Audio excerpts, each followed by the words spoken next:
అందుకే ఆ విధానాన్ని మార్చాలని 15 నెలల ప్రతిరోజు కృషి చేసుకుంటూ ప్రతిరోజు ఆలోచన చేసుకుంటూ ముందుకు వెళ్తున్నాం అధ్యక్ష. ఇది యువత పట్ల మాకున్న చిత్తశుద్ధి అధ్యక్ష. అదేవిధంగా అధ్యక్ష ఉద్యోగాలు మేమిచ్చిన నోటిఫికేషన్ అంటారు, ఏం వెళ్ళింది కానీ తోకు వెళ్ళలేదు అంటారు. తోకకూడదు ఏం సన్నాసులు మీరెందుకని నేనంట. 10 ఏళ్ళ వినోదరావు ఓడిపోతే ఎంబడే ప్లానింగ్ కమిషన్ వైస్ చైర్మన్ ఇచ్చారు, కవిత గారు ఓడిపోతే ఎంబడే ఎమ్మెల్సీకి ఇచ్చారు, ఖాళీగా ఉన్న సంతోష్ గారికి మీరు రాజ్యసభ ఇచ్చారు, మీ ఇంట్లో ఉన్న అందరికీ ఉద్యోగ ఉపాధి అవకాశాలు కల్పించారు.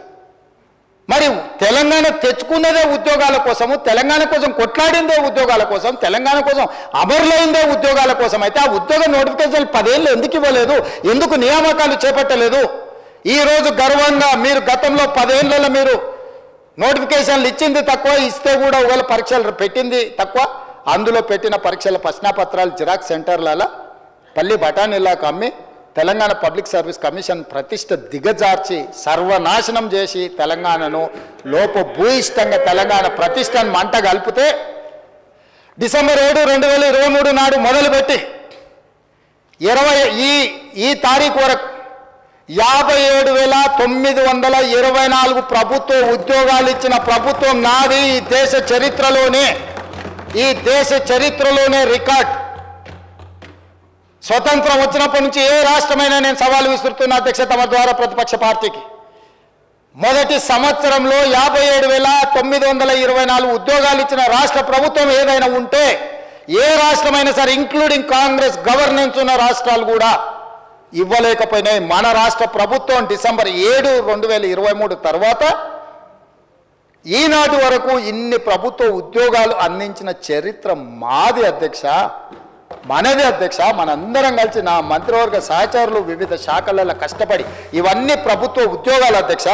మీకు ఒక లెక్క చెప్పాలి అధ్యక్ష, 2023 జూలై నుంచి సెప్టెంబర్ వరకు నిరుద్యోగ రేటు 22.9% ఉంటే 2024 జూలై నుండి సెప్టెంబర్ వరకు 18.1% తగ్గింది అధ్యక్ష. తెలంగాణ రాష్ట్రంలో నిరుద్యోగ సమస్య 22.9% నుంచి 18.1% నిరుద్యోగ సమస్యను తగ్గించిన చరిత్ర మా ప్రభుత్వాన్ని. ఈ లెక్కలు నేను చెప్పట్లేదు, కేంద్ర గణాంక శాఖ నిర్వహించిన లేబర్ ఫోర్స్ సర్వే అధ్యక్ష.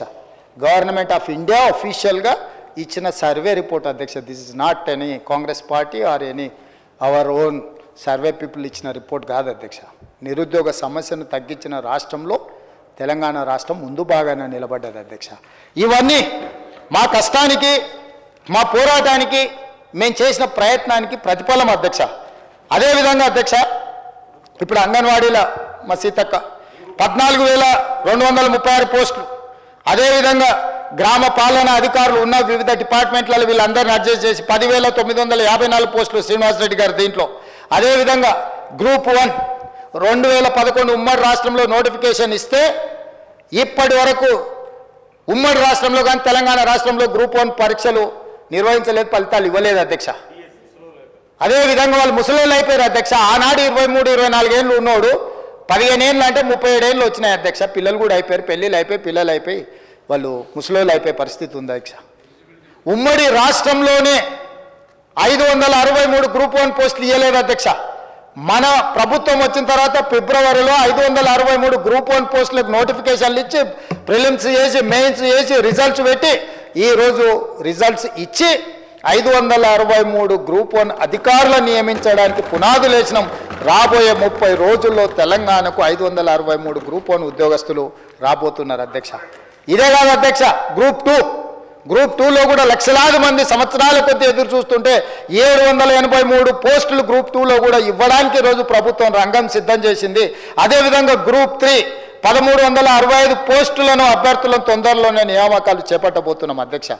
11,000 డిఎస్సి పోస్టులు ఇచ్చినాం అధ్యక్ష. గ్రూప్ 1, గ్రూప్ 2, గ్రూప్ 3 రాబోయే 40 రోజుల్లో నియామకాలు చేపట్టబోతున్నాం అధ్యక్ష.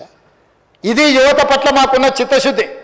మా ఉద్యోగాల కోసం కాదు, ఏ ఎల్పీ స్టేడియంలో మేము ఉద్యోగ ప్రమాణం చేసినామో నేను నా మంత్రివర్గ సహచరులు అదే ఎల్పీ స్టేడియం సాక్షిగా తలలు లెక్కబెట్టి ఇన్ని ఉద్యోగాలు ఇచ్చిన చరిత్ర మాది. మేము తెలంగాణ ప్రజలకు ఇచ్చిన మాట ఇది అని నేను చెప్పదలుచుకున్నా అధ్యక్ష. అందుకే ఈరోజు ఈ సమావేశంలో ప్రధాన ప్రతిపక్ష నాయకుడు చంద్రశేఖరరావు గారు ఉండి ఇంకా ఏమైనా వారి అనుభవాన్ని రంగరించి 40 సంవత్సరాల ప్రజా జీవితంలో ఉన్న చంద్రశేఖరరావు గారు కొన్ని సూచనలు చేసి వారి అనుభవాన్ని ఒకవేళ తెలంగాణ ప్రజలకు వినియోగించుంటే నాకేం అభ్యంతరం లేకపోతుండే అధ్యక్ష. వారు వయసులో పెద్దవారు, అనుభవంలో పెద్దవారు, వారికి ఉన్న పరిణతి వేరు. వారు సూచనలు ఇస్తే నేర్చుకోవడానికి నాకు అభ్యంతరం లేదు అధ్యక్ష. నేను జడ్పీటీసీ, ఎమ్మెల్సీ, ఎమ్మెల్యే, ఎంపీగా పనిచేసిన, మంత్రికి ఎప్పుడు పనిచేయలేదు. డైరెక్ట్గా ముఖ్యమంత్రిగా చేస్తున్నాను. నేను కూడా ఏదైనా సూచన ఇస్తే తీసుకుంటా అధ్యక్ష. ఎన్టీ రామారావు గారు డైరెక్ట్గా ముఖ్యమంత్రి అయిన, నరేంద్ర మోడీ గారు డైరెక్ట్గా ముఖ్యమంత్రి అయినరు. వాళ్ళందరూ కూడా డైరెక్ట్గా ముఖ్యమంత్రులు అయినా కూడా పరిపాలన అందించలేదా అధ్యక్ష? సో నువ్వు అయినవు కాబట్టి నీకేంది లేదు, నువ్వు కాబట్టి దిగు, నీది మా సామాజిక వర్గం కాబట్టి కాదు కాబట్టి నీకు తెలివి లేదు. ఏంటి అధ్యక్ష ఇది?